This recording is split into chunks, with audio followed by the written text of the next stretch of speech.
gas fireplace at your house. So as we approach the summer months and it's hot outside, it's hot inside, you may consider turning off the pilot light on your gas fireplace. I know some have electronic ignitions and there's no pilot light, but you want to maybe check that out to make sure that you do not have a burning pilot light. Here's a house that I'm at right now, and it's a pretty big flame. Again, that's going to heat up the house. Waste gas, not needed. Maybe a little bit hard to see, but you can see it's a big flame actually.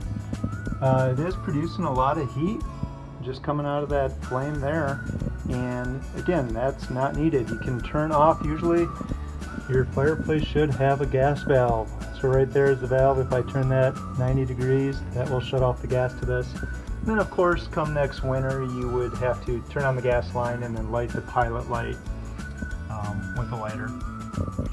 But yeah, save some energy, both gas and cooling during the summer months. Turn that thing off.